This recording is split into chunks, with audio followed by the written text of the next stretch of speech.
we have the most special guest in studio joining us right now, Sherri Shepherd. I didn't want to Lucky leave. Like, I literally didn't want to leave. You are the best. I love being here. It's so much best. fun. Okay, so we were just getting some juicy details about when you lived in Chicago, when you grew up in Chicago. Can we start over for the people? So I lived on the south side of Chicago, 83rd and Damon. I went to an elementary school called Stagg Elementary in Foster Park Elementary School. And then we moved to Hoffman Estates, the northwest suburbs. So like Schaumburg and Hoffman Estates. I went to Hoffman Estates High School. And I worked at the Woodfield Mall. I worked at Sears in the gift wrapping department.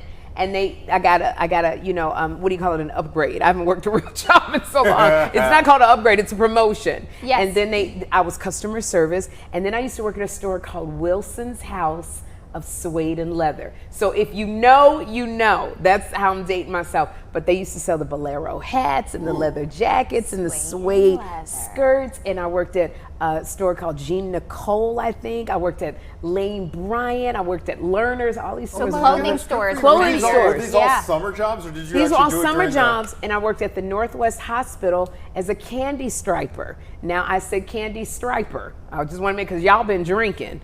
So I want to make sure y'all hear I say candy striper. And not Candy the stripper. What is that job? Candy. See, I know, because I saw y'all drinking all of the candy striper. They don't have them anymore, but we used to wear pink and white, like kind of like a nurse's uniform. And we were the ones that would answer whatever people couldn't do, the nurses couldn't do, they would have the teenagers do. So I used to go into the elderly ward and read to people and give them water and deliver their flowers to them. That's when the hospitals just had personal service. Personal touch. Yeah, I used to sit with the elderly people and just talk to them and make them. Even at 16, I made people laugh. Okay, so what happened after high school? After high school, we left and I moved to Los Angeles. With your family? I moved to, with my family. And I was a legal secretary, and then I got into stand-up. I was going to move to Spain. Literally, you know, I took Spanish all through high school and college. Yeah. And I was going to move to Spain because I didn't have anything to do. But I went to a comedy club, and I saw Andrew Dice Clay and Eddie Griffin. And I said, I want to do that. No way. Yeah, and I went up to them. They thought I was a groupie. How old were you when you started? I was in my 20s, girl, my early 20s. And I said, I want to do what you do. And Andrew was like, hey, just try it. Do it, you know? Yeah, and I said, I'm scared. He goes, do it scared.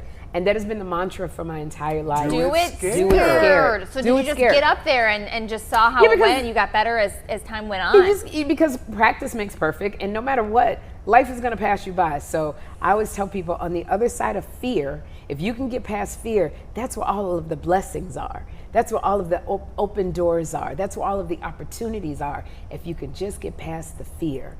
Fear of not being enough. Yeah. Fear of, oh my gosh, what if they find out that imposter syndrome. The imposter syndrome. You're not an imposter. Yeah. You're very unique. So just get on the other side of fear. And so then what happened? How did this lead to you having your own show? Because we're talking about a new season. I've always wanted my own show since I used to see Oprah Winfrey. Yes. I used to see Oprah Winfrey because she used to do it in Chicago. And I said, there's a lady that looks like me. Like, we got the same hair before I started wearing wigs. But it just was something. I used to talk to my teddy bears and my baby dolls with the paper towel roll. When I was little. I've wanted a talk show since I was a little girl. It's always been a dream. But everybody used to say no to me. And I got to do, you know, co-host The View with Barbara Walters. Yes. But when I tried to pitch a show, people told me I was not young enough. I was too big. You know, I was too fat. They told me that, you know, I didn't know enough. I couldn't talk. It was always no. I was always told I was not enough. But I got the talk show. That's why I tell people, when you're in a season of your life, don't think you're counted out. I got a talk show at 54 years old. You know, sometimes you have to go through things before your dream comes true. Because if there's a crash and burn, you got to know how to get back up. Yes. You got to know how to live that dream. So you just took the next opportunity that came around, and you just I would do other things. I did a show called Dish Nation. I did my stand-up. Now, you know, I'm used to talking on a camera for an hour because I do it. I headline. I talk for 2 hours. I do a podcast. I'm used to doing teleprompter because I learned it from Barbara Walters. So all the experiences, when I got the talk show, I was ready. Yes. There was no question. This was your time. I had always dreamt it. Yeah. He didn't give me that blessing when I was in my 20s. Because let me tell you something. If God had blessed me in my 20s, the FBI would have been like, is there a video that Sherri Shepherd is not in? Good grief. There's baby oil and Sherri. Like, I wouldn't have been able to handle. Yeah, for sure. So at this age, I am not afraid to say no. I'm not afraid to say that doesn't work for me. I know intrinsically what my audience loves, who I am serving. I know it's not about me. It's about the heart connect that I make. Even when we're over here popping it like it was hot. You're authentically you. It's authentic. And it's like, even, you know, you're being uncomfortable. There's somebody who was sitting there going, if Caitlin can do it, I can do it. I can get out there and try to do a dance I've never done before. Right. That's what you want people to do. Yeah. You want them to see you and all of your being uncomfortable and authentic I self love going, that. Yes. maybe I can do it. They want to see you as a person because they're people too. And there they've got all the things going on. Like you said, the insecurities and the funny things that happen, and we're not perfect, and we're not buttoned up, and we don't know what we're doing. We don't know what we're doing. Well, it makes me also, Caitlin and I talk about, we both have young kids, about getting them out of their comfort zone from time to time, because that is what is going to give them that gear that you're talking about, having experience in overcoming fears, because a lot of times as parents, our instinct is to to protect them and make sure that everything is cozy all the time. And so it's great. It's great to. I love that other side of fear. Now, performing every day, hosting every day in front of a live audience. What has that been like for you? And what have you learned over the first 3 seasons that you're going to take into season 4? You know, doing a live audience, there's a lot of shows that are pre-taped. For me, I love live because I am a stand-up comic. So I'm used to getting on stage in front of thousands of people live. I co-hosted The View for 8 years. It was a live show. Right. So I made a lot of mistakes, but you learn. It's an energy when you are live, and I wouldn't have it any other way. So I love live because things happen. Yeah. You know, I sit there and things happen that may not happen when you pre-tape a show. Right. So I love the live portion of it. I love that scared feeling of I don't know what's gonna happen. You think I wasn't looking at the camera going, please don't let this skirt pop up on the back of my butt. As I'm, but things happen. And gosh, had it happened, I don't know if your ratings would have went up, or I don't know if this show would have not been on the air. But things happen. Yes, they happen. And when it's it's fun. live. Yeah, it's an energy force. But also, I forgot what you just asked me because I'm in that season of my life. I don't remember what you just asked me. I said, how is that relationship? Because it's live to tape. Has changed, if at all, during the first 3 seasons and your comfort level in front of them and what the emotions are going into season 4? Doing live, I'm taking more chances. Okay. That's when you'll see me fall out of my chair, slide out the chair, get more physical comedy in when I do it live, because the audience there's an energy when they're seeing me live, as opposed to there's a couple days that I do it live, but we tape it to air on the next day. Yeah. I take more risks. Yeah. So that's what I've learned, and that's what I'm leaning into in season 4 of the stand-up. You're just having more fun and live. It's my comedy stage doing the Sherri Show. So you're in Chicago because we're talking about Foodie on QVC. Yeah, girl. Tell us about this. Series. What is this? What's going on? It is one of the ambassadors for QVC, and it's called Q50.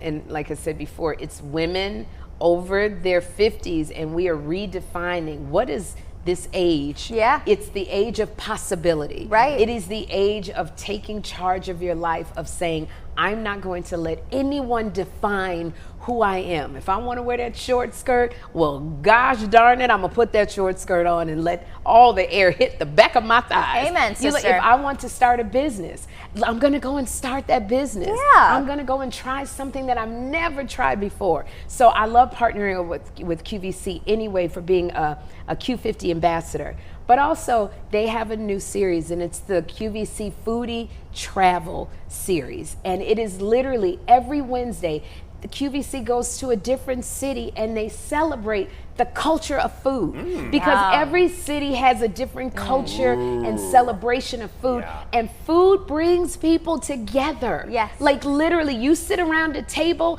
I could sit around a table and somebody could be speaking a different language, but I know spicy, and I know this is good, and I know that, and it pops in your mouth. And it's like, that is what they are celebrating, and celebrating the chefs who make the food and celebrating the people who come and eat the food, because food brings back memories. Food makes us feel good. Okay, we gotta ask her, Caitlin. Then, when you mentioned Southside to Hoffman Estates. Yes. You've worked in a number of spots locally. Is there anything that brings back memories for you, food-wise, here in Chicagoland that comes to mind? You know, Piorino? They got this chocolate chip cookie shake. Portillo's. Oh my gosh! I was like, I need. What is the name? Good grief! And you know, they had the shake with the chocolate chips. Cookies in there, sure.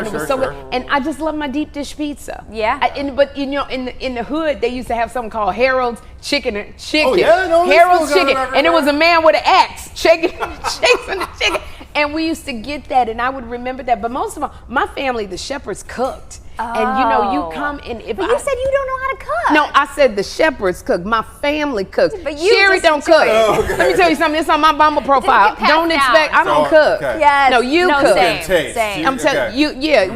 What I do, I will cook everywhere else, but I don't cook in the kitchen. I want you to do that. But, you know, it's like food is very important to me because it defines the memories that I have. When I came home from school crying, my grandmother always had something for me to eat. And this is why I love the QVC Foodie travel series, because it's like food brings back so many memories of good things in your life. And we need that now. We're in a climate where it's like everybody's tense or anxious, and food just settles you down. Everybody's day is based around food. So healing. Sherri, yes. on the topic of kind of expanding our horizons, even after 50, even possibilities are endless. Yes. This children's book, this is a relatively new venture for you. Yes. I understand it's called Sunshine Queens. Yes. The Sunshine Queen. Tell us about it. It's literally all of my experiences as an adult and when I was a young girl, and I crafted them for girls and boys 4 to 8 years old. And I wanted them to know, especially little girls. I'm speaking as a girl here. So many girls are taught to follow the rules, to be this way, and we carry a lot of baggage on us. And I think that we got to start girls young to know the power of who they are and the power of friendship. And no matter what you go through in life, your girlfriends will be right there lifting you up and seeing you through tough times, through, you know, in this particular one, my girl's Chloe, she has a recital, but her girls aren't there when she looks behind the curtain. They're not there in the audience because they're trying to get dressed, and they got a new puppy, and the puppy's peeing on all the clothes and ran away, and Chloe's like, but I got my dance recital and I can't do it without my girlfriends. And how do they get there? And that's for a 4 to 8 year old, but I want little girls to know, you know what? If you got your Sunshine Queens, you can make it through anything. All right, shout out your Sunshine Queens. My Sunshine Queens, like I said, I have Sunshine Queens, but you wouldn't know them. You wouldn't know Vonda, who works down the street at the bank. You don't know Janicia, who you know is an executive. But my Sunshine Queens that you would know are Niecy Nash, who's an actress. Garcelle Bouvet, I acted with on the Jamie Foxx show. Lisa Ann Walter, who is on Abbott Elementary. She's one of my dearest friends. Carrie Preston on the show Elsbeth. We're dear friends. You know, Kim Whitley, who is my podcaster bestie on my Two Funny Mamas podcast. These are where Tisha Campbell. We are both mothers of children, boys with autism. You know, we connect. Those are my Sunshine Queens. When I'm going through stuff, I get to call my girls. And you can lean on them and I can trust lean them, on and they'll them. love on you and you know, build you up. You have a different queen in your life. Niecy Nash, she's won an Emmy. She's got shows on TV. She's bossy as all get up. She's so daggone bossy. She likes to tell me what to do. She'll call me and go, you look fetching in that. Don't wear that. Put this hair on. Like she told me, she was like, put your Cher hair on. Put your Cher hair on. You know, she said, put that hair on. So it's like everybody brings something different. Into all the different personalities. Women. You love women. You're a girl's girl. I celebrate women. I can't make it without my girls. I love that too. And we have to. You know, I feel like one of my biggest things with like women especially is if you see something that you like on someone, like you were mentioning your hair, your skirt, darling. Yes. Just tell them. Just say, hey, tell them. I love what you're wearing. I love it. Yes, your hair is so pretty. I'm telling you. You know, We don't hear it enough. Just when I tell you, speak it. like what I said, I was in Jamaica before, and so I had a wig on, and I'm about to let you know about wigs. Okay. You got to cut the lace off so it looks like it's your hair, but I didn't cut the lace off all of the way. So I'm walking, and the breeze is blowing my hair, and everybody kept staring at me, all the men, and I was like, I know, cause I'm cute. You stare at me, and my girlfriend was walking with me. My girlfriend Melba, she's walking with me, and the breeze hit my hair. She goes, what the heck is wrong with you? Get over here. She goes, all of the lace is showing. Oh, and no. so, but she told me that, Yes, and I was out able of to love. run back and then, run back and fix it and Yeah. put a different wig on, and because the wig's supposed to look like it's coming out of your Right, scalp. sure. Yeah, yeah. But don't touch our hair. That's what I'm telling you. Ever, Anthony, don't touch the hair. Okay, it's a lot going on under here. You said when you're not wearing makeup, you look ill. Yes. If I'm not wearing makeup, girl, it looks like prisoner 72115. No, Come on, girl. Let me tell you something. But I love that my sister did that for me. Yes. I love if I come out the bathroom and there's some toilet paper on my shoe. Right, because we're She'll not go, "Hey, competing. sis." We're not competing I'm not against each competing. other. There's enough for everybody. There's room everywhere. Yes. You bring something that I don't, Right. and I bring something that you don't. Exactly. But we both need each other. Right. And that's what humanity is. We And need it's each other. beautiful. It's beautiful. Now, don't get me wrong, Anthony. I need you. I do need you. We're just, No, I like that you guys But are we having got the a moment love. that- Yeah. I think this should be universal, and even if it's as minor as it's some little Absolutely. pat in the A little cake, shit. maybe a little That's something, what- little yeah. switch there. That's what I'm telling you. Yeah, A bat in the cake. I would Tell never- me.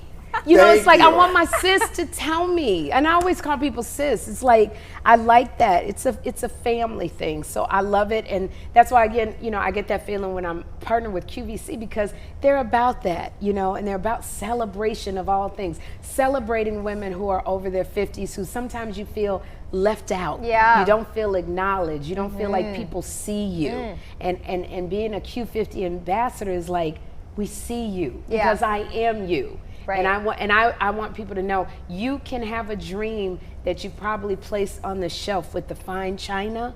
It doesn't mean it's not going to come true. Sometimes you just got to grow into it because it's not over. Every day that you can get up and open up your eyes, you got a chance to make that dream come true. And I'm a That's the walking, message. talking dream come true. What did it love feel it. like when you got the show? Girl, I have to cried know. like a baby. I bet. Because I was told by so many people. I came from co-hosting The View. Yeah. And so many people said no to me. I mean, literally, I said to one lady at a big network, I said, I got a sizzle reel, and I just want to show you, and she goes, I don't need to see that. And I go, but I made it, and it's only 2 minutes. And she goes, I don't need to see that. And when I tell you, I cried all the way to my car. And I said, if I could just have one person Who gave you the believe shot? in me, God. That was the one that I needed to. You don't need one person. I You love don't need this. one to believe you. And it was God. That's what I say. And it just happened that I got into a position where I was offered this show. And normally it takes a year to develop a talk show. Yeah. I developed mine in 30 days because I had been dreaming this for so long that when the opportunity came, I was prepared. You took off. So do everything, even if the dream doesn't come true, do everything you can because those things will fall into place when that dream happens. Keep rolling. I love it. Season And keep 4. rolling. And come and meet Season me. 4. I'm at 500th Pioneer Court. episode in November. This is Season 4. unbelievable. But I did want to tell people, is it Pioneer Court, the food market? Yeah. No, it's not Pioneer. Wait. I'm in the, Where's she gonna be, you guys? I'm going to be I'll look it up. Is it, say it Pioneer loud. Court. Pioneer Court. Pioneer Court Pioneer Farmers Court. Market. She over here whispering to me. I told you how old I am. Stop that whisper. I can't hear you. Pioneer Court. And let me tell you about being in this season. You don't mind being cranky. I can't hear you.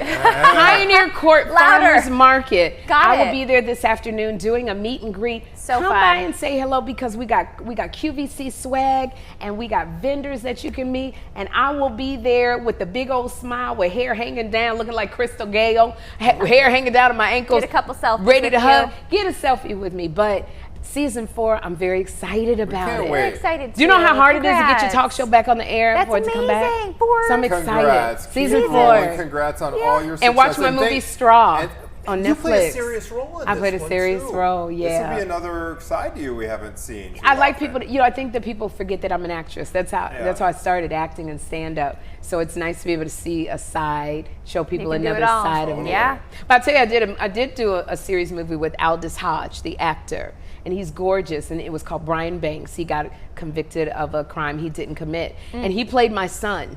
But then he did a movie with Taraji P. Henson. He played her lover. And I said, wait a minute, me and Taraji are the same age, so where am I going wrong in my career? no. I'm not playing y'all, so I'm not playing no mamas no more. No, I still said, can't no believe more you said you're mamas. over 50. That's not possible. You look great. Yeah. I know I Sherri look Shepherd, good. everybody. Girl, what? Thank you so much for coming in. Thank you for having me. You're the You are best. wonderful. You're the best. You are so wonderful. Have fun while you're in Chicago. oh my Go visit your whole God. family. I know you said No, I you're can't gonna visit be the whole Get out family. to Have Woodfield to. Mall, visit Get out the to old Woodfield. haunts, stock up on Sway. Go to Hoffman High. yes. I gotta go pick up my yearbook from 12th grade. They still got it. No way. Yeah, just you send them gotta a check. sign it. Thank you, Sherri.